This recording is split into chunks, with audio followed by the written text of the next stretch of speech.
আজকে আমরা আপনাদেরকে শেখাবো কিভাবে শেপ বিল্ডার টুল দিয়ে ভিন্ন ভিন্ন শেপ তৈরি করা যায়। শেপ বিল্ডার টুল দিয়ে আমরা তিনটা কাজ করতে পারি।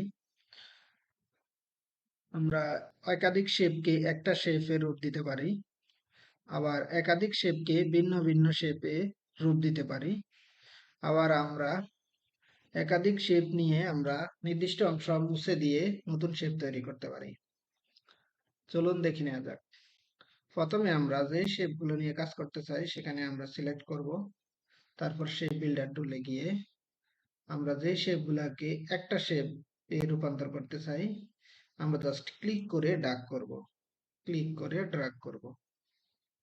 দেখুন, আমরা ক্লিক করে ড্র্যাগ করছি, এখন একটা শেপ হয়ে গিয়েছে। এখানে তিনটা শেপ ছিল, এখন একটা শেপ হয়ে গিয়েছে।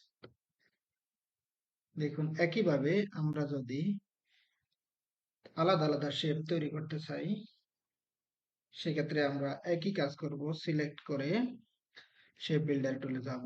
এই ক্ষেত্রে আমরা ড্র্যাগ করব না, শুধু ক্লিক করব। আমরা যে অংশে ক্লিক করব সেই অংশটা আলাদা হয়ে যাবে। আমরা এখানে ক্লিক করলাম, এখানে ক্লিক করলাম, দেখুন দুইটা অংশই আলাদা হয়ে গিয়েছে। দুইটা অংশ আলাদা হয়ে গেছে। একইভাবে আমরা আরো একটা কাজ করতে পারবো। সেই বিল্ডার টুল দিয়ে আমাদের যে অংশটুকু প্রয়োজন হবে না, সেই অংশটুকু আমরা ডিলিট করে দিতে পারবো। কিভাবে করব?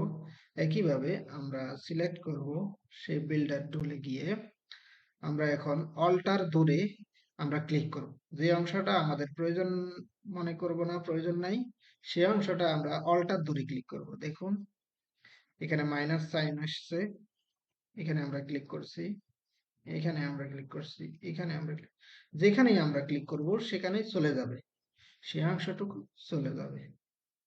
এভাবে করে আমরা সেই বিল্ডার টুল ইউজ করতে পারি। ধন্যবাদ।